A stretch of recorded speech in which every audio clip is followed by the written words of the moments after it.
The Russo estate stood like a fortress against the December night, its stone walls wrapped in golden Christmas lights that cast warm halos through the thickening snow.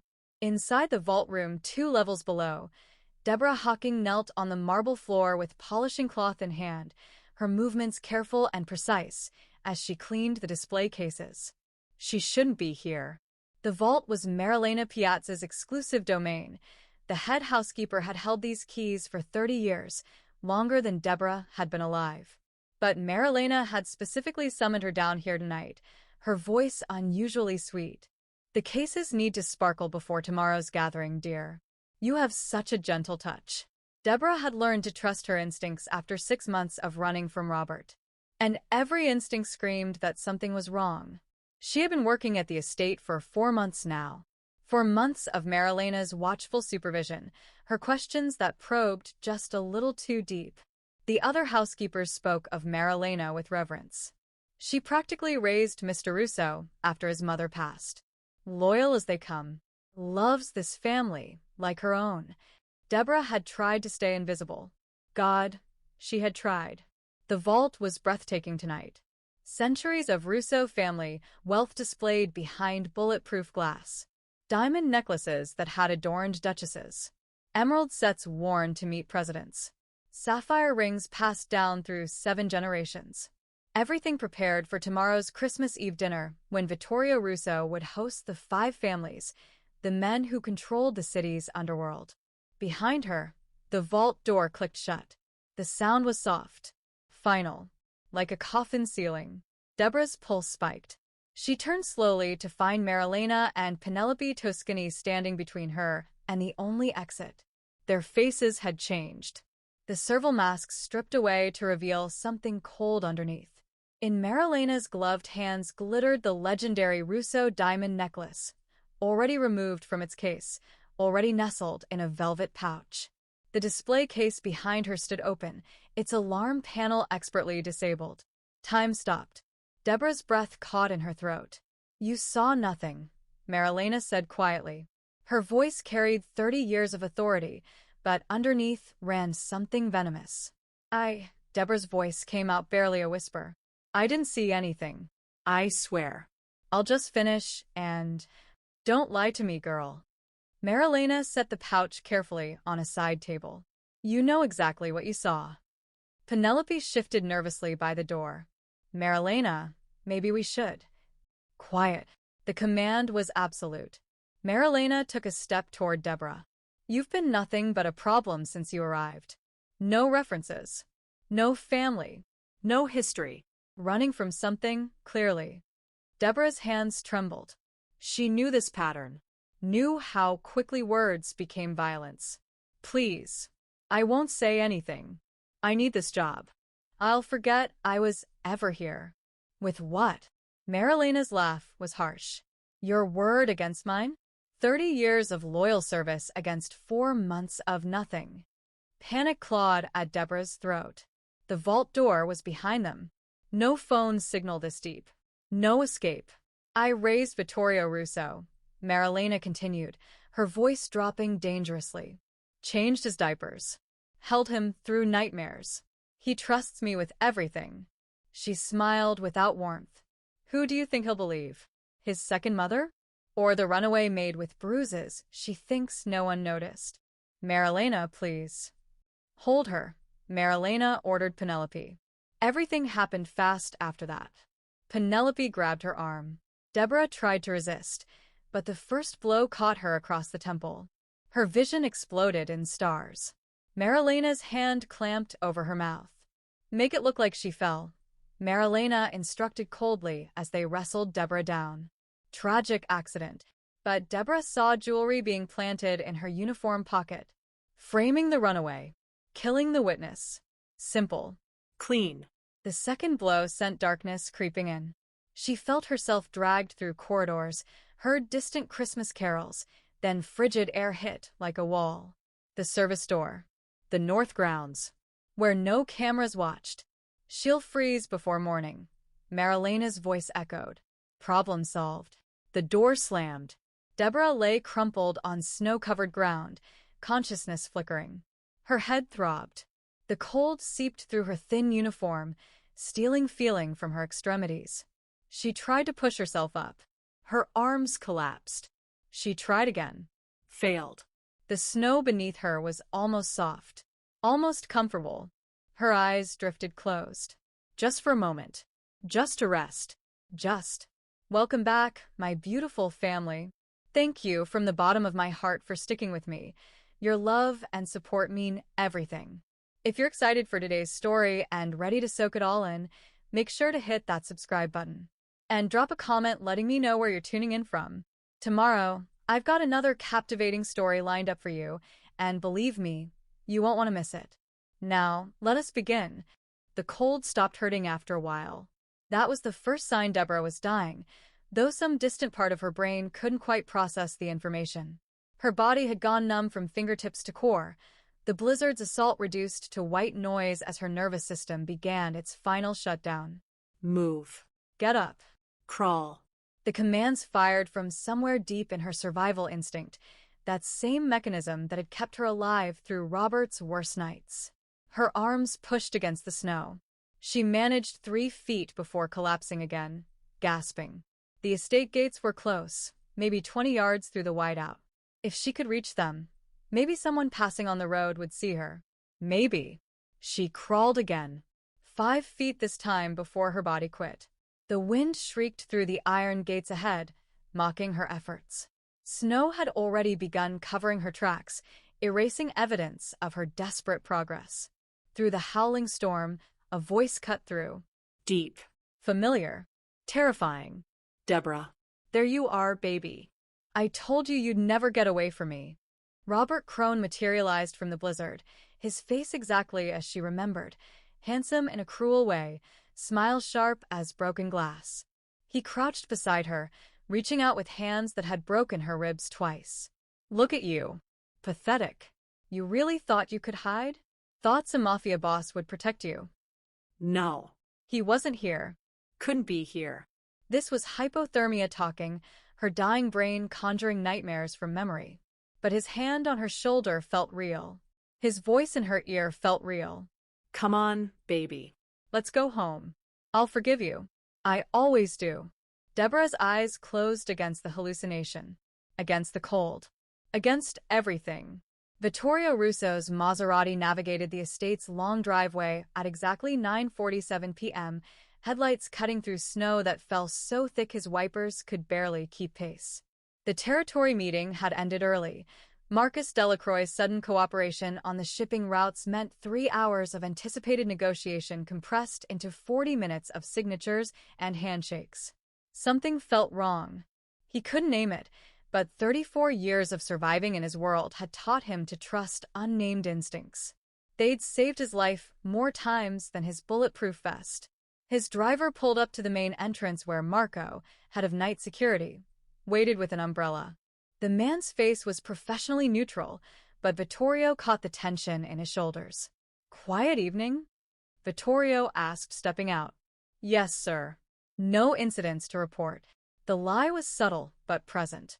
Vittorio's eyes narrowed as he climbed the steps. Through the windows, he could see staff moving through their routines, cleaning, preparing for tomorrow's dinner. Everything normal. Everything wrong. Inside, Marilena appeared from the direction of the kitchen, her usual composure firmly in place. But her hands twisted the dish towel she carried, and her smile didn't quite reach her eyes. Vittorio, dear, we weren't expecting you back so early. I would have prepared. Where's the new girl? The question came from instinct. Deborah. Marilena's pause lasted a fraction too long. She wasn't feeling well. Went to lie down in the staff quarters, I believe. Vittorio moved past her toward his study, already pulling out his phone to access the security system. Marilena's voice followed him, pitched higher than normal. Can I bring you something? Coffee? You must be tired from. He closed the study door in her face. The security monitors flickered to life across his desk. Vittorio pulled up the last 4 hours of footage, his fingers moving with practiced efficiency across the keyboard. Staff quarters showed empty beds. Kitchen showed normal activity. Main halls showed nothing unusual until he stopped the feed. Rewound. Watched Marilena and Penelope escort Deborah toward the vault elevator at 7:15 p.m. His jaw clenched. The vault. Marilena's exclusive domain. Why would she need a junior maid down there? He switched to vault cameras. Watched the entire scene unfold in horrifying silence. The theft, the confrontation, the violence. Watched Marilena plant evidence with practiced ease. Watched them drag Deborah's semi-conscious body through the service corridors toward the north exit. 1. The north exit. No cameras there. Marilena had designed that blind spot herself 15 years ago, claiming it was unnecessary coverage of a rarely used door. Rage exploded through Vittorio's chest like a detonation. Cold. Absolute. The kind of fury that had built his empire and buried his enemies. The wolves tattooed across his neck seemed to ripple with his pulse, predators sensing blood. He was moving before conscious thought caught up. Through the study, down the hall, past Marilena's startled face. Vittorio, what? Get Susan Davies. Get her to my suite. Now. He didn't wait for acknowledgement. The north exit door stood closed. Snow drifted against its base. Vittorio slammed through it coatless into the blizzard's full fury. Arctic wind tore at his dress shirt, but he barely felt it past the inferno burning in his chest. Deborah. His voice got swallowed by wind. He ran toward the gates, eyes scanning white chaos for any sign of her. There, a dark shape near the fence line, almost completely buried in fresh snowfall. Vittorio's heart stopped. He dropped to his knees beside her, brushing snow from her face. Her lips were blue. Her skin felt like ice under his fingers. He pressed 2 fingers to her throat, searching for a pulse. There. Faint. Thready. Dying. Stay with me, he ordered, scooping her into his arms in a bridal carry. She weighed nothing, her body limp and unresponsive. You hear me? Stay with me. 1. He ran. Past the gates. Up the driveway. Through the north entrance. Staff scattered as he thundered through corridors toward his private suite, this broken woman cradled against his chest like something precious and shattered. Susan, he roared. Susan. Dr. Susan Davies appeared from the guest wing, medical bag already in hand. Her eyes widened at Deborah's condition. Master suite. Now. What followed was organized chaos. Blankets, heating pads, for fluids, warm humidified oxygen. Susan worked with efficient precision while Vittorio paced like a caged predator, his dress shirt soaked with melted snow, his hands still trembling from cold and rage. She was 8 minutes from death, Susan said finally, checking Deborah's core temperature. Maybe less. Another 10 minutes, and we'd be planning a funeral. Vittorio sank into the chair beside his bed where Deborah lay wrapped in thermal blankets, monitors beeping steadily. Her chest rose and fell. Barely, but it rose. He didn't leave that chair for 40 hours. Dawn crept through the master suite windows like an unwelcome guest, gray light filtering through storm clouds that had finally begun to break. Vittorio sat motionless in the leather chair he'd occupied for 40 straight hours, his eyes fixed on the woman breathing steadily in his bed. He'd read her employment file 3 times during the night vigil. It told him almost nothing. Deborah Marie Hawking. Age 22. Previous address listed as a P.O. box in Newark. No emergency contacts. No references beyond a brief note from a diner manager stating she'd been reliable and punctual for 6 weeks before abruptly quitting. The application had been processed by Marilena personally. Someone running. Someone hiding. Someone Marilena had deliberately selected because she had no one who would come looking for her. She'll make it, Susan Davies said from the doorway, her voice quiet but certain. She'd been checking vitals every 30 minutes throughout the night. Core temperature is back to normal. No signs of frostbite. Her body shut down just in time to preserve itself. She paused, meeting Vittorio's eyes. 8 minutes. That's how close you cut it. 8 minutes between life and death. 8 minutes that separated him from burying another innocent woman destroyed by people he trusted. The rage that had exploded hot and violent in the study had crystallized overnight into something colder. More dangerous. The kind of calculated fury that didn't scream or break things. The kind that dismantled empires and erased bloodlines from history. "Assemble the staff," Vittorio said, his voice carrying no inflection. "Everyone. Grand Hall. Sunrise." Susan understood immediately. All of them. Every single person on this property. Except her. He nodded toward Deborah. "Station 2 guards here. No one enters without my explicit permission." By the time pale morning light broke fully across the estate, 63 staff members stood assembled in the grand hall. Kitchen workers still in their aprons. Housekeepers pulled from their morning routines. Groundskeepers stamped snow from their boots. Security personnel flanked the room. And at the center of it all, Marilena Piazza stood with her chin raised, her composure a masterwork of 30 years' practice. Vittorio descended the main staircase in fresh clothes, his silence more terrifying than any entrance speech. The massive screens normally used for presentations flickered to life on either side of the hall. "Some of you," he began, voice carrying effortlessly through the vaulted space, "have worked for my family longer than I've been alive. You knew my father, my mother. You've earned your place here through loyalty and service." His eyes swept the room.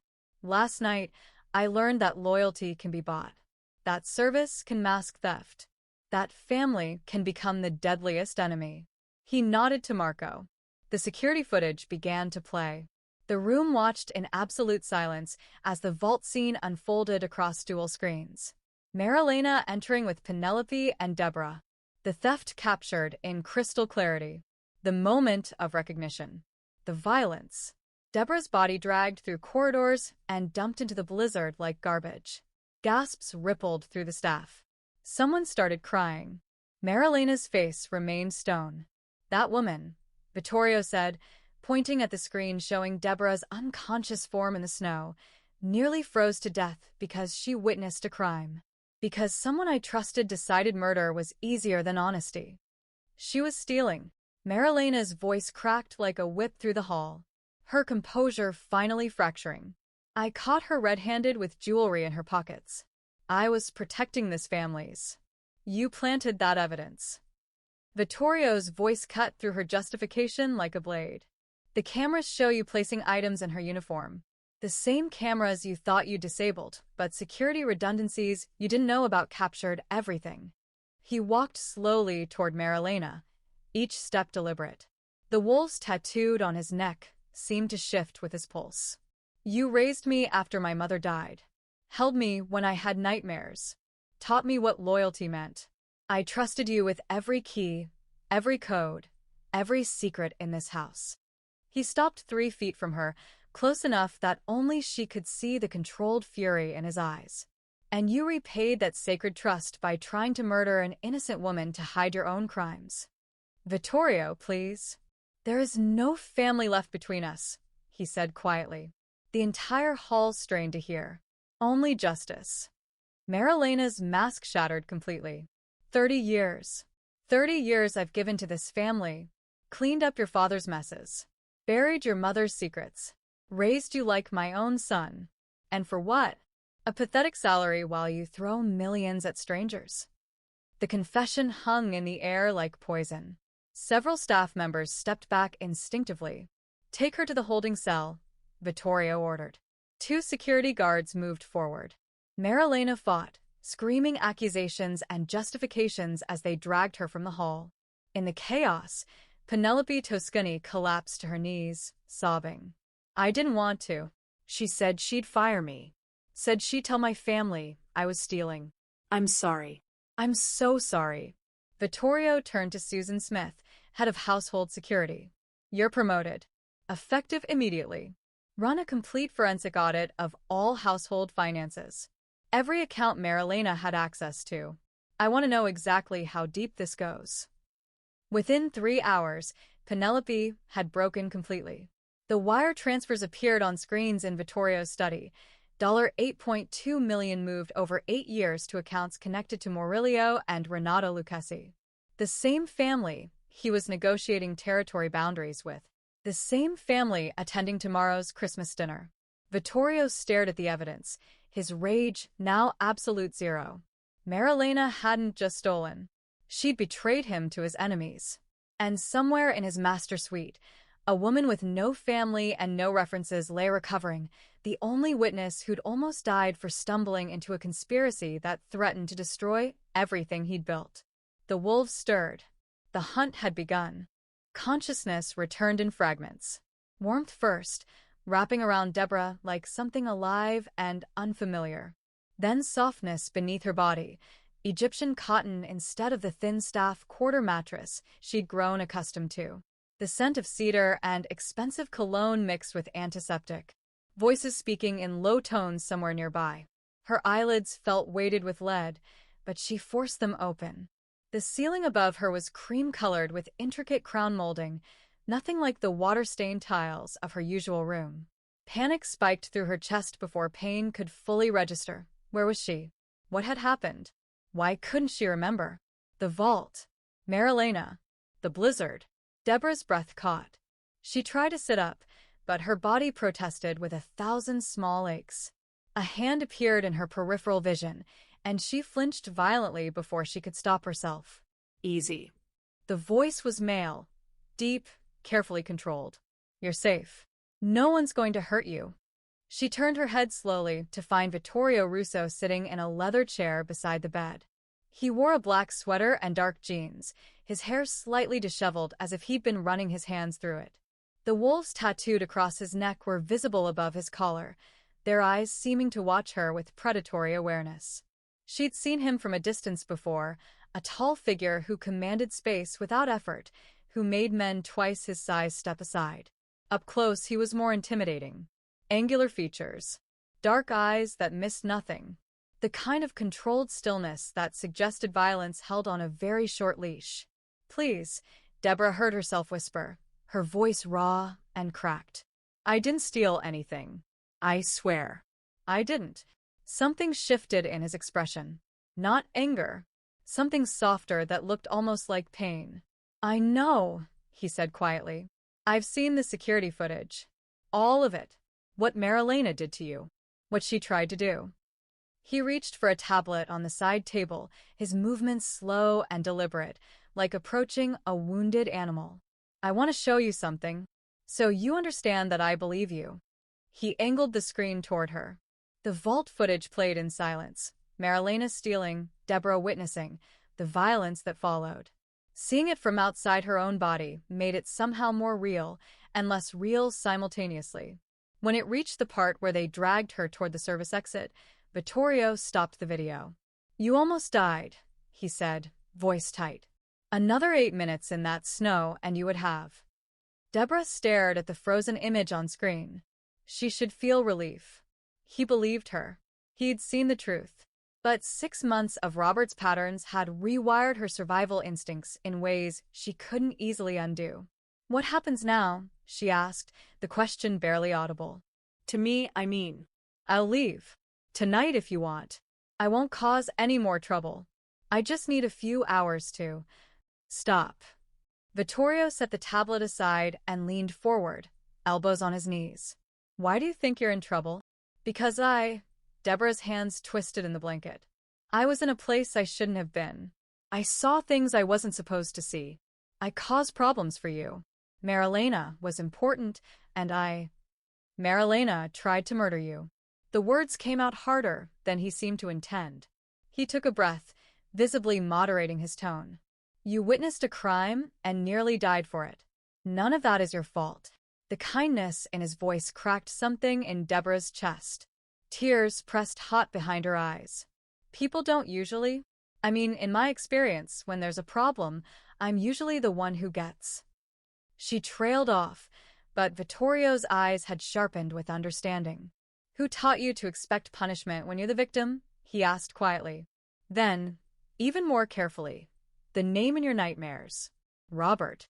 Who is he? Deborah's breath stopped. I talked in my sleep. For 2 days. You were terrified of someone finding you. Someone named Robert.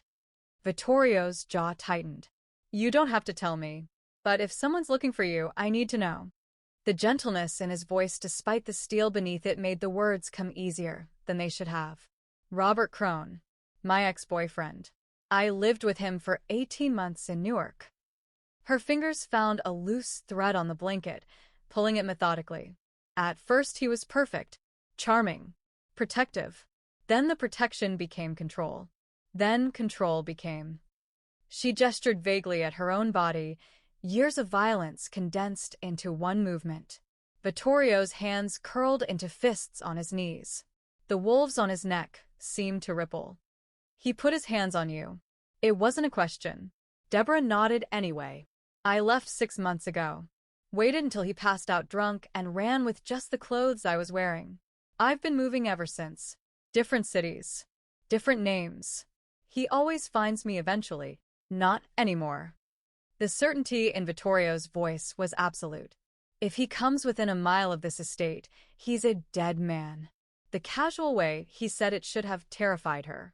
Instead, something in Deborah's chest loosened fractionally. Why do you care? You don't even know me. Vittorio was quiet for a long moment. When he spoke, his voice carried a weight she hadn't heard before. My mother died 5 years ago. Breast cancer. It was brutal. Watching her waste away, unable to do anything. He stared at his hands. Marilena was there through all of it. Held me when I broke down. Took care of arrangements when I couldn't function. She became the closest thing to family I had left. He looked up, meeting Deborah's eyes. Finding out she's been stealing from me, working with my enemies, trying to kill an innocent woman to cover her crimes, it's like losing my mother all over again. Except worse, because this time the betrayal is deliberate. Understanding passed between them, two people whose trust had been weaponized by those who should have protected them. I'm offering you a position, Vittorio said. Permanent. Managing estate security systems with Susan Smith. Tripled your current salary. Protected housing here or elsewhere, your choice. New identity if you need it. Robert Crone will never find you. I'll make sure of it. Deborah couldn't process the words. They didn't make sense. You're offering me a job? After everything? After you nearly died on my property because someone I trusted turned out to be a monster? Yes. His expression was serious. You deserve safety, Deborah. You deserve a life where you're not running. She didn't realize she was crying until tears hit her hands. The forensic audit came back this morning. Vittorio continued quietly. Marilena embezzled $8.2 million over 8 years. Wire transfers to the Lucchesi organization, rival family.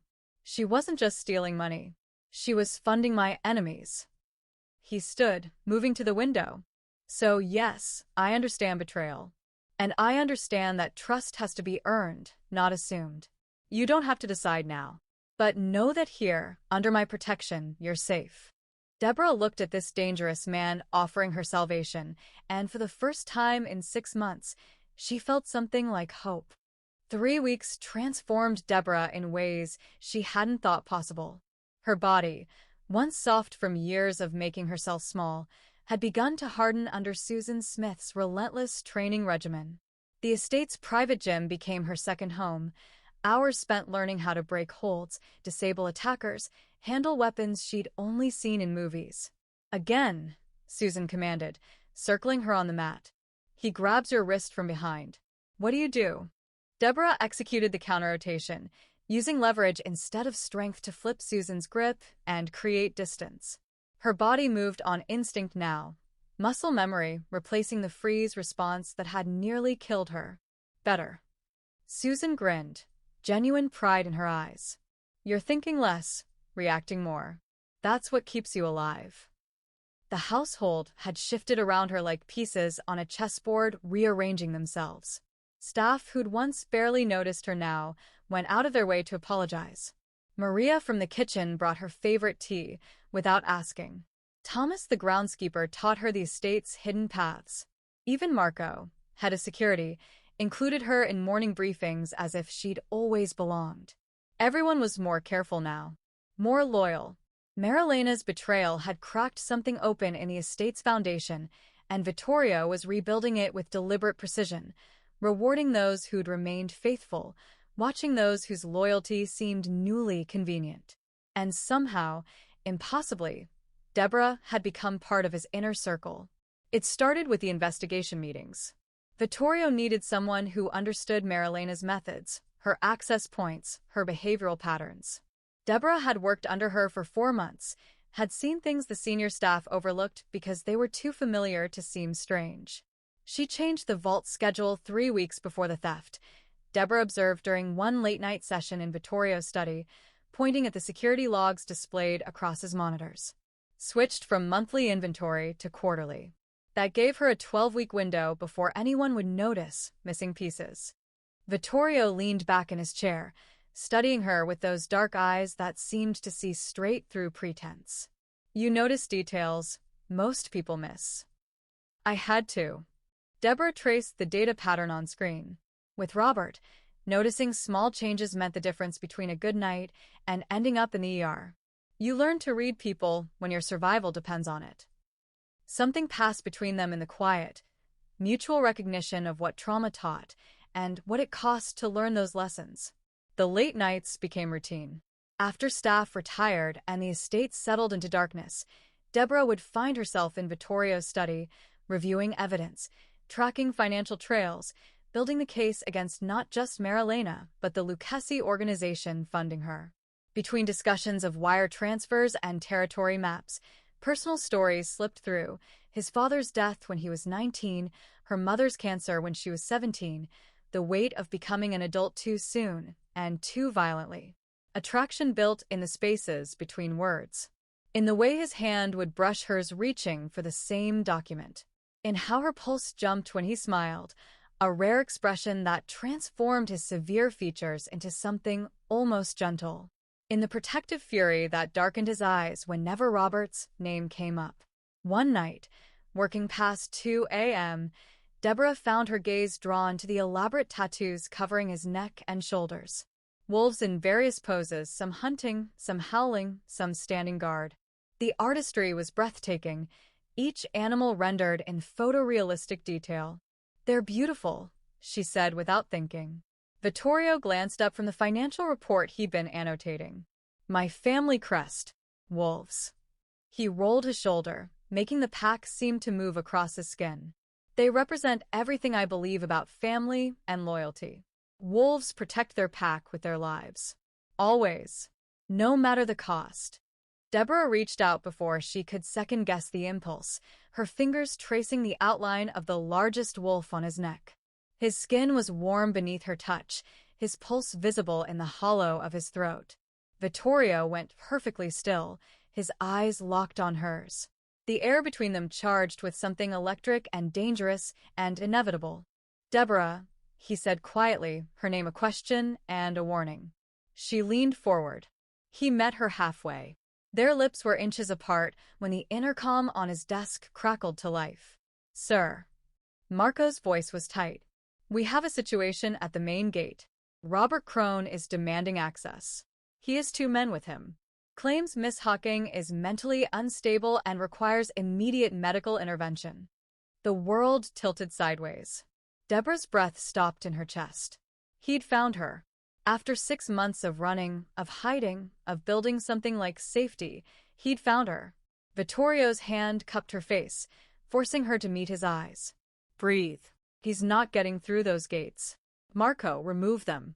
File restraining orders against all 3. I want photographs, license plates, everything. And double the security detail on Miss Hawking, effective immediately." But Deborah couldn't breathe. The walls were closing in. Her vision tunneled. Robert was outside the gates, outside the walls, just outside, and walls didn't stop him, locks didn't stop him, nothing stopped him. "Deborah." "Look at me." Vittorio's voice cut through the panic spiral. He'd moved from behind the desk, kneeling in front of her chair, his hands on her shoulders grounding her to reality. "He will never touch you again. On my life and my family's honor, he will never get close enough to hurt you. Do you understand?"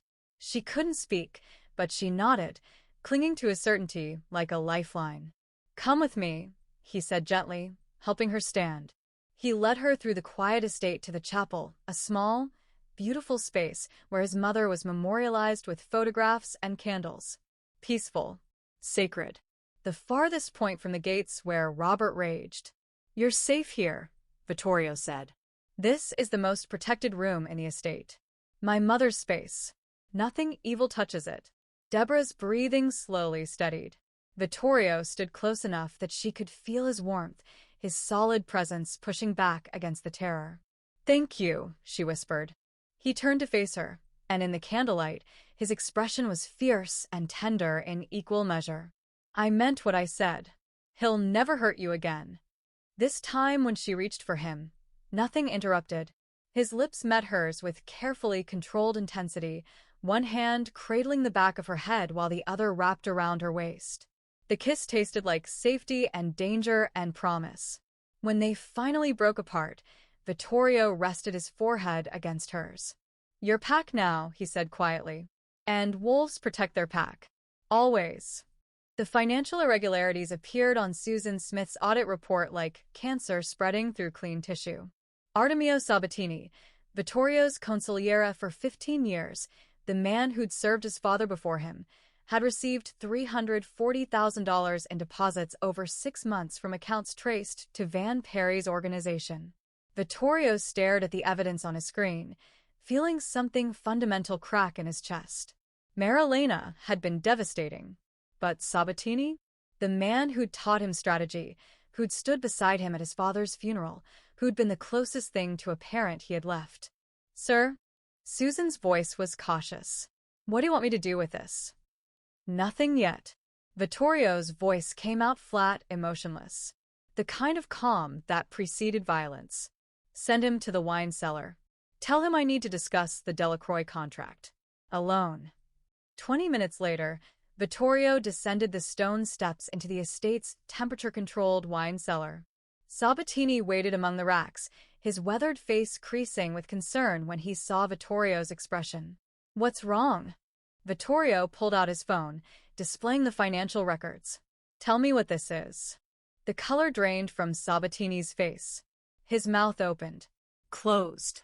His hands, usually so steady, began to shake. "Vittorio, I can explain. Explain how you've been selling me to Van Perry?" The words came out like shards of glass. "Explain how my consigliere, my father's most trusted advisor, has been feeding intelligence to my enemies?" Sabatini collapsed against a wine rack. "Gambling. It started as gambling. Poker games with Perry's crew. I thought I could control it. Then I was down 50,000. Then 100. Then..." He looked up, eyes desperate. 2 million, Vittorio. I owed Van Perry $2 million. He said he'd kill me. Said he'd make it look like you ordered it, start a war between our families. So, I gave him information.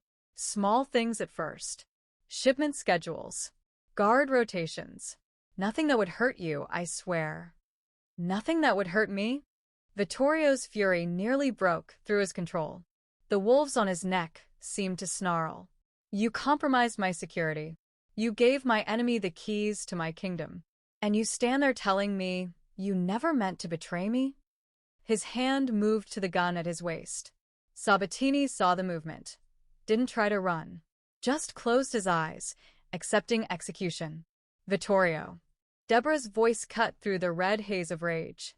She stood on the stairs, having followed him down. "Don't." "Not like this." "He betrayed me." Vittorio's hand stayed on his weapon. "He's been working with the same people who tried to kill you. Who funded Marilena? Who?" "I know." Deborah descended slowly, positioning herself between them. "And he deserves punishment. But not execution in rage. You're better than that." She touched his chest, right over his racing heart. "You told me wolves protect their pack. Killing him, without understanding the full scope? That protects no one." The violence in Vittorio's chest didn't disappear, but her presence leashed it. "Barely." He looked at Sabatini with cold calculation instead of hot fury. "You're going to help me. You're going to feed Perry exactly what I tell you to feed him. And if you deviate one word from my script, I'll let Deborah pull the trigger." "Understood." Sabatini nodded frantically. "Yes." "Anything. I'll do anything." The trap was elegant in its simplicity. Through Sabatini, Vittorio leaked information about a weakness in the estate's north perimeter, the same area where Deborah had been left to die. Claimed he'd be alone in his study at 4 a.m., working on territory negotiations, minimal security detail. It was bait. And at 4:17 a.m., the predators came for it. The explosion hit the north wall with enough force to rattle windows throughout the estate. Deborah jolted awake in the guest suite where she'd been sleeping, already moving before conscious thought caught up. She grabbed the gun from her nightstand, Susan's training kicking in, and ran toward the security center. Gunfire erupted across the grounds. Through the monitors, she watched Lucchese soldiers breach the damaged wall while Van Perry's men came through the main gate using codes that only Sabatini possessed. Coordinated. Professional. Deadly. Vittorio's security team engaged them immediately, but the attackers had superior numbers and knew the estate layout too well. Deborah scanned the screens, tracking enemy movement, until she spotted something that stopped her breath. 3 men moving through the lower level toward the wine cellar, where Vittorio was supposedly alone and vulnerable. She didn't think, just ran. Down the service stairs, through the kitchen, bursting into the wine cellar to find Vittorio pinned down behind a stone pillar, returning fire at 3 attackers who'd flanked him from multiple directions. Deborah dropped into the stance Susan had drilled into her muscle memory and fired. The first attacker went down with a bullet in his shoulder. The second spun toward her, giving Vittorio the opening he needed to take him out. The third tried to use her as a shield, but she executed the disarm technique perfectly, using his momentum against him until Vittorio's shot ended the threat. Silence crashed down. Vittorio stared at her, blood seeping through his shirt from a graze wound on his ribs. "You're supposed to be in the safe room." "You're welcome," she said, hands shaking now that adrenaline was crashing. He crossed the distance between them in 3 strides, pulling her against his chest despite the blood, despite the chaos still raging above them. "You saved my life." "You saved mine first," she whispered against his neck. "We're even." The battle ended an hour later. 15 attackers captured. 3 dead. Vittorio's security team had held, barely, against overwhelming odds. And in the holding cells, among the Lucchese soldiers and Perry's men, Deborah saw a face that turned her blood to ice. Robert Crone. Beaten and bloody, zip-tied to a chair, his handsome features twisted with rage when he spotted her. "Deborah," he screamed. "Baby, tell them I'm here to rescue you from these animals." Vittorio's arm wrapped around her waist, holding her steady. He was hired by Van Perry. "Orders were to grab you during the chaos, use you as leverage to force my surrender." His voice dropped to lethal quiet. He took the job enthusiastically, apparently. The full conspiracy spread before them like a map to hell. Marilena's embezzlement funding Lucchese expansion. Sabatini's gambling debts turning him into Perry's intelligence source. The coordinated attack designed to kill Vittorio and kidnap Deborah simultaneously. Robert brought in specifically because he knew how to break her, how to make her compliant through terror. They stood in the security center as dawn broke, blood-stained and exhausted, while the evidence compiled itself into an undeniable picture of betrayal from every direction. "Come with me," Vittorio said finally, leading her back to his master suite. They didn't speak as they helped each other out of ruined clothes, as they washed blood away under the shower spray, as they fell into his bed with a desperate need to feel alive after coming so close to death. When he moved over her, it wasn't just physical. It was choosing life over fear. Connection over isolation. Trust after the ultimate betrayals. Afterward, wrapped in his arms while morning light crept through the windows, Deborah finally felt safe enough to break. And Vittorio held her together while she did. The estate transformed into a fortress within hours. Guard rotations tripled. Every entrance monitored by armed personnel. Windows reinforced with bulletproof film. The beauty that had welcomed Christmas preparations now radiated lockdown intensity, safety purchased at the cost of anything resembling normal life. Vittorio's inner circle assembled in the secure conference room at noon. Marco, Susan Smith, 3 senior captains, and Deborah, the only non-security personnel present because she'd earned her place through blood and survival. The evidence spread across the table told a story more devastating than any of them had imagined. Marilena's embezzlement didn't just line her pockets, Susan explained, pulling up financial trails on the main screen. She funneled $8.2 million to the Lucchesi brothers over 8 years. That money funded their territorial expansion into our shipping routes, their recruitment of our street soldiers, their entire operation against us. Marco added the next layer. Sabatini's intelligence gave them our security protocols, our guard schedules, our safe house locations.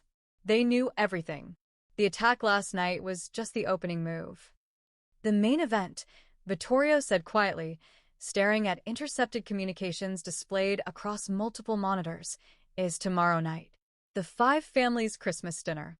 The Lucchesi brothers plan to poison me using wine they're bringing as a peace offering. Baccarat crystal decanter. Untraceable toxin that mimics heart attack symptoms. I die at the table.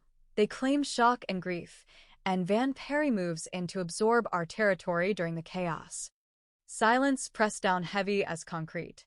One of the captains spoke first. So we don't attend. Send a proxy. Claim illness. That shows weakness, Vittorio countered. In our world, refusing to attend the Christmas dinner, especially after an attack, signals we're afraid. Every family with ambitions will smell blood in the water. We'll face challenges from every direction. Then we go prepared, Susan Smith said. Full security detail. Scan everything. Trust nothing they provide. Agreed. Vittorio's eyes swept the table, landing on Deborah. But not everyone goes. Deborah relocates to the secure compound in the Adirondacks. Tonight, Susan Smith and Dr. Davies will accompany her. The words hit Deborah like a physical blow. No. Every head in the room turned toward her. Vittorio's expression hardened. This isn't a discussion. You're right. It's not. Deborah stood, planting her hands on the table. I'm not running anymore. I'm not hiding while you walk into an assassination attempt. You'll be safe at the compound. I'll be useless at the compound. Her voice rose, 3 weeks of training and hard-won confidence fueling it. You taught me to fight. Susan taught me security protocols. I've earned my place here, and now you want to lock me away like some damsel who needs protecting. Vittorio stood as well, his authority filling the room like a physical presence. Someone wanting to kidnap you is not theoretical anymore, Deborah. Robert Crone is in our holding cell right now because Van Perry hired him specifically to grab you as leverage against me. Do you understand what that means? Every enemy I have now knows you're my weakness. And you're mine. The words burst out before she could stop them. You think I can sit in some isolated compound while you face poisoned wine and assassination attempts? You think I can just wait by a phone hoping you survive? The room had gone deadly quiet. The others had the good sense to study their documents with intense focus, giving the illusion of privacy to a conversation that was anything but private. Vittorio circled the table, stopping inches from her. When he spoke, his voice was low and controlled. I can't do what needs to be done if I'm terrified for your safety. I can't think strategically if part of my mind is calculating how to keep you alive. I need you safe. I need to know you're protected. That's not negotiable. So your fear matters, but mine doesn't. Deborah met his eyes, refusing to back down. You get to make tactical decisions while I sit helpless and afraid? That's not partnership, Vittorio. That's control. Something flickered across his expression, recognition of truth that cut deep. He reached up, cupping her face with both hands. I almost lost you once. Found you dying in the snow because I trusted the wrong person. I can't. His voice cracked fractionally. I can't risk losing you again. Not when I finally found something worth protecting more than territory or power or pride. The raw vulnerability in his admission cracked Deborah's defiance. She saw herself reflected in his fear, the same terror she'd felt watching him pinned down in the wine cellar, the same desperate need to keep him breathing that had made her run toward gunfire instead of away from it. How long? She asked quietly. 3 days. Maybe 4. However long it takes to dismantle this conspiracy completely. His thumb traced her cheekbone. Then you come home. To me. To safety. I promise. She wanted to keep fighting. Wanted to insist on her right to stay, to stand beside him, to prove she wasn't the helpless girl freezing in the snow anymore. But she understood something crucial in that moment. His fear of losing her was just as valid as her fear of losing him. And sometimes love meant accepting protection, even when you'd learned to protect yourself. "Okay," she whispered, "but you come back to me. No heroic sacrifices. No unnecessary risks. You promise me that." "I promise." The helicopter waited on the estate's private helipad at sunset. Susan Smith loaded tactical equipment while Dr. Davies checked medical supplies. Deborah stood with Vittorio in the fading light, the December cold biting through her coat. "The compound has full security," he said, handing her an encrypted phone. "Call me anytime. I'll answer." She nodded, not trusting her voice. He pulled her against his chest, and she felt his heart hammering beneath his ribs, just as terrified as she was, just hiding it better. 3 days, he murmured against her hair. 3 days, she echoed. The flight north took 90 minutes. The Adirondack compound appeared through darkness, an isolated hunting lodge surrounded by forest, beautiful in its isolation, but feeling exactly like what it was. A prison designed for protection. Deborah stood at the window long after Susan and Dr. Davies retired, watching snow fall through pine trees, wondering if Vittorio was watching the same snow fall over the estate. Wondering if 3 days would be enough time to dismantle a conspiracy that had been building for 8 years. Wondering if she'd just said goodbye for the last time to the man who'd taught her what safety felt like. 3 days became 19. The compound's isolation pressed against Deborah like a physical weight, beautiful wilderness transformed into gilded cage. Each morning she woke hoping Vittorio would call with news that it was over, that she could come home. Each evening brought the same message: soon.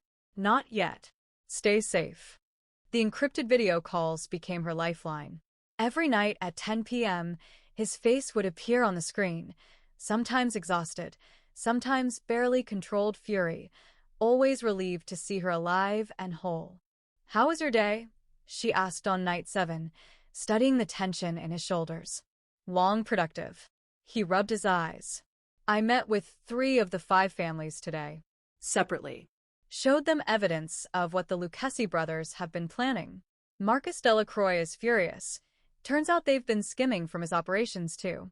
The others are receptive to alternative solutions. "Alternative to war," Deborah said, understanding his coded language. "You once told me justice matters more than revenge." His dark eyes held hers through the screen. "I'm trying to believe that. Trying to be the man you see instead of the one I was raised to be." Something in Deborah's chest expanded. She hadn't realized how much influence her words carried, how deeply he'd listened when she talked about Robert facing prison instead of a bullet. During the days, she trained with Susan Smith until her body screamed for mercy. Hand-to-hand combat, weapons proficiency, tactical assessment, but also processing, long conversations about trauma, about control, about choosing to survive instead of just surviving. "You love him," Susan said on day 12, watching Deborah check her phone for the 5th time in an hour. "Is it that obvious?" "Only to everyone with eyes." Susan grinned. "Question is, are you going to tell him?" Deborah thought about Vittorio's world, violence and power and impossible choices. Thought about Robert's world, control disguised as love, possession masked as protection. The difference was consent, agency, partnership. Vittorio's world was dangerous, but he'd never once tried to make her smaller to fit inside it. "Yes," she said quietly. "When he comes for me, I'm going to tell him." Van Perry's raid came on night 14 at 3:47 a.m.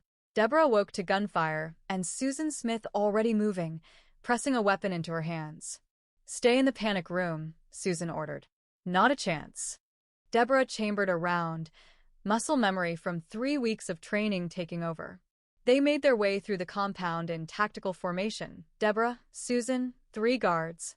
The attackers had breached the perimeter but underestimated the compound's defenses. Susan's team moved with lethal efficiency, and within 20 minutes, 5 attackers were neutralized and Van Perry himself was zip-tied in the interrogation room, blood streaming from a broken nose. Deborah stood behind the one-way glass while Susan worked him over. No physical torture, just relentless psychological pressure and the promise of what Vittorio Russo would do to someone who'd tried to kidnap his woman. Perry broke after 2 hours. The confession spilled out like poison from a lanced wound. Marilena's reward for helping assassinate Vittorio was estate management and a percentage of the territory takeover. She'd been promised legitimacy, respect, wealth beyond what she'd stolen. The poison wine was already in place. Baccarat crystal decanter, purchased through legitimate channels, filled with a toxin that mimicked cardiac arrest. The Lucchesi brothers would present it as a peace offering at the Christmas dinner, pour it personally, watch Vittorio die over dessert. She was supposed to be there, Perry said, nodding toward the glass where Deborah watched. Marilena said the girl would be at the dinner. We grab her during the chaos, use her to control the territory transition. Keep Russo's lieutenants in line with threats against her. He laughed bitterly. Turns out the old bitch didn't know everything after all. The recordings were crystal clear. The financial forensics irrefutable. The testimony damning. By day 16, Vittorio had built a case so comprehensive that even the most traditional families couldn't ignore it. His call that night came early, at 8 p.m. instead of 10. I'm calling an emergency session of the 5 Families Council. Tomorrow night, I'm presenting everything, every piece of evidence, every recording, every financial trail, letting them vote on sanctions. Instead of handling it yourself, Deborah said, understanding the significance. You said justice matters. That systems exist for a reason, even in our world. His expression softened. You were right. If I kill them myself, I'm just another Don solving problems with violence. If the council sanctions them, if we use our own laws against traitors, I'm showing strength through restraint. Strategy over brutality. Your father would be proud. I hope my mother would be too. He paused. It's almost over, Deborah. 2 more days. Then I'm coming to get you myself. Promise. On my life and honor. 2 days. But as the call ended and Deborah prepared for another night of waiting, she couldn't shake the feeling that 2 days was still too long. That conspiracies this deep didn't die quietly. That the most dangerous moment in any hunt was when wounded predators had nothing left to lose. The Westchester estate stood neutral ground for 50 years, a sprawling mansion owned by no single family, but maintained collectively for moments when the 5 families needed to convene without territorial bias. Tonight, its grand hall hosted men who controlled the city's underworld, each arriving with security details that could wage small wars. Vittorio entered last, flanked by Marco and 2 senior captains, his presence commanding immediate attention. The wolves tattooed on his neck seemed alive in the chandelier light, predators among predators. He carried a leather portfolio containing 19 days of meticulous evidence gathering, every recording, every financial trail, every piece of testimony that would either vindicate him or mark him as paranoid and weak. Marcus Delacroix presided as neutral arbiter, his silver hair and lined face testament to decades of survival in their world. The other family heads sat around the massive table, men who'd known Vittorio since childhood, who'd done business with his father, who now watched him with calculating eyes. Vittorio Russo has called this emergency session, Delacroix announced. The floor is yours. Vittorio didn't waste time on preamble. He connected his laptop to the projection system and began with the vault footage, Marilena stealing, Deborah witnessing, the brutal assault captured in clinical detail. The room watched in silence as the conspiracy unfolded across screens, layer by methodical layer. Marilena Piazza embezzled $8.2 million over 8 years, Vittorio stated, his voice carrying cold precision. These funds went directly to Murillo and Renato Lucchesi. He displayed wire transfers with dates, amounts, account numbers. This money funded their territorial expansion into my shipping routes, their recruitment of soldiers for my streets, their entire operation against my family. The Lucchesi brothers sat stone-faced at the far end of the table. Murillo started to speak, but Delacroix silenced him with a raised hand. You'll have opportunity to respond. Let him finish. Vittorio moved to the next layer, Sabatini's recorded confession, the old man's voice breaking as he detailed his gambling debts and subsequent betrayal. Then Van Perry's interrogation footage, the outsider spilling details about planned infiltration and territory seizure. Finally, the poisoned wine plot, photographs of the baccarat decanter, chemical analysis of the toxin, communications detailing the assassination planned for the Christmas dinner. They intended to murder me, Vittorio said quietly, during our most sacred gathering. Christmas Eve, at a table meant for peace and tradition. They would have poisoned the wine, watched me die over dessert, and carved up my territory before my body went cold. The room erupted. Voices rose in fury, not at Vittorio, but at the magnitude of the violation. Attempting murder during Christmas dinner wasn't just treachery. It was blasphemy against their oldest codes, the traditions that separated them from common criminals. Maurilio Lucchesi stood, face flushed with rage. This is fabrication. Russo is trying to eliminate competition by. Then explain these communications. Vittorio displayed encrypted messages recovered from Marilena's devices, each one damning. Explain the forensic accounting that traces every dollar. Explain Van Perry's testimony. He leaned forward, his fury leashed but visible. Or admit your traitors who deserve everything coming to you. The vote took less than 5 minutes. Unanimous. The Lucchesi brothers, exiled to Sicily under permanent supervision, their territories absorbed by Russo and loyal families. Van Perry, expelled, his operations dissolved and distributed. Sabatini, stripped of all rank and protection, cast out from the organization he'd served for 40 years.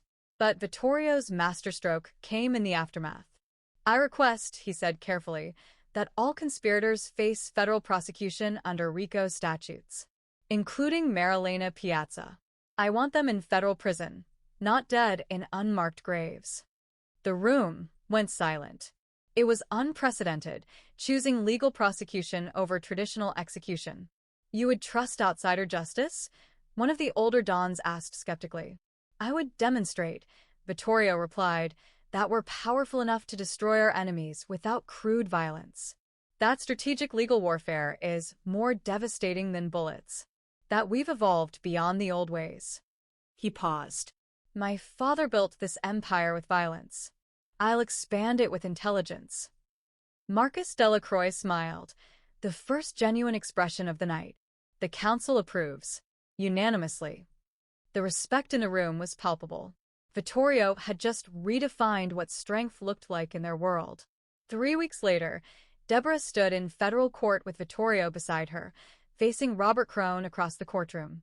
Her testimony over 3 days was devastating. 18 months of documented abuse, his conspiracy to kidnap her for Van Perry, his history of violence against women. When Robert's attorney tried to discredit her, suggesting she'd sought out dangerous men, Vittorio's hand found hers beneath the table. Silent support. Unwavering presence. Mr. Crone didn't protect me, Deborah said clearly, voice steady and strong. He isolated me, controlled me, hurt me. There's a difference between protection and possession. I finally learned that difference. Her eyes found Vittorio's.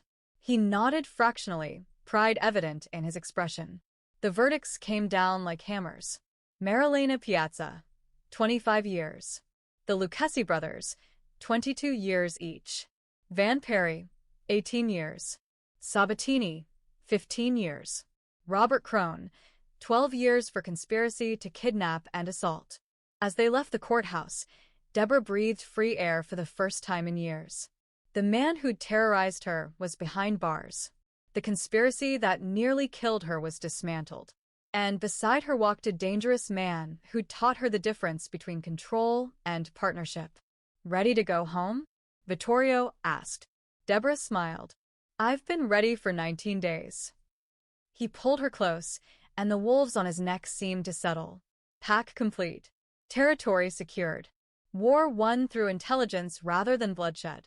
Justice, it turned out, was just as satisfying as revenge. And far more permanent. The helicopter touched down on the state's private helipad at sunset, golden light spilling across familiar grounds. Deborah saw him before her feet hit the tarmac. Vittorio standing at the edge of the landing pad, hands in his pockets, wolves visible at his collar, watching her with an intensity that made her breath catch. She ran. Didn't care about dignity or composure.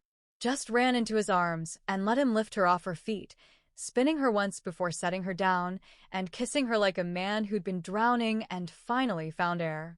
19 days, he murmured against her mouth. Never again. I don't care what threat comes. Never again. Never again, she agreed. The estate staff had gathered, Maria from the kitchen with tears streaming down her face, Thomas the groundskeeper grinning, Marco and his security team standing at respectful attention. Susan Smith and Susan Davies flanked them like proud parents. This was family. Not blood, but chosen. Built through loyalty and survival and genuine care. Vittorio led her through the familiar halls to the master suite. It had been transformed since she'd last seen it. New furniture, new colors, every trace of the past cleared away to make space for their future. I had it redone, he said, somewhat sheepishly. Wanted it to be ours. Not mine with you visiting. Ours. Something in Deborah's chest cracked open. She crossed to him, framing his face with both hands. I love you. I should have said it weeks ago, but I was afraid if I said it out loud, something would take you away from me. His eyes closed briefly, like her words were a physical relief. You saved my life in the snow, he said quietly, pulling her close. But you saved my soul in every moment after. You taught me that strength isn't just about control and power. That justice matters. That being vulnerable with the right person is the bravest thing I can do. I love you, she said again, needing him to hear it as many times as she could say it. I love you too. So much it terrifies me. That night they made love in their bed, in their suite, in complete safety for the first time. No conspiracies lurking. No enemies at the gates. Just two people who'd survived the worst and chosen each other anyway. 6 months melted into routine that felt like magic. Deborah managed security operations with Susan Smith, her insights into vulnerability and threat assessment making the estate safer than it had been in decades. She enrolled in an online criminal justice degree program, balancing coursework with tactical meetings, becoming someone the organization's captains respected for her strategic mind and unflinching honesty. Vittorio's empire expanded not through violence, but through intelligence, exactly as he'd promised the council. They became partners in every sense, debating territory strategy over breakfast, reviewing security protocols over dinner, building something new from the ashes of betrayal. Christmas Eve arrived again, 1 year after Deborah had nearly died in the snow. The estate glowed with the same golden lights, but their meaning had transformed. Where once they'd mocked her suffering, now they symbolized home, Safety. love. On June 24th, as evening softened into twilight, Vittorio found her in their study. Come with me. Dress warmly. Deborah followed him outside, curious, until she realized where he was leading her. The exact spot where she'd collapsed in the snow, where he'd found her dying. Her steps faltered. Trust me, he said gently. The location had been transformed into a memorial garden. White roses bloomed despite the summer heat, their petals luminous in the fading light. A stone bench sat at the center, its back carved with an inscription, where death became life, where fear became love. Deborah's hand covered her mouth. Vittorio. He led her to the bench, then moved to stand exactly where he'd knelt in the snow 6 months ago. Slowly, deliberately, he dropped to one knee in the same position where he'd lifted her broken body. You were dying here, he said, voice thick with emotion. I was dying inside. We saved each other. You taught me what love actually means, partnership, not possession. Strength through vulnerability. Justice over vengeance. He pulled out a velvet box. Now I'm asking you to choose this life, this man, forever. Knowing full well how dangerous my world is. Knowing I'll never be perfect, but knowing I'll protect you with everything I am. The ring gleamed in the box, his grandmother's sapphire surrounded by diamonds, the same piece Marilena had tried to steal. Reclaimed. restored, made beautiful again. Yes, Deborah said through tears. Yes to your world. Yes to building something better together. Yes to you. He slipped the ring onto her finger and stood, pulling her into his arms. The wolves on his neck pressed against her cheek as she buried her face in his shoulder. 3 months later, they married in the estate garden with Susan Davies officiating.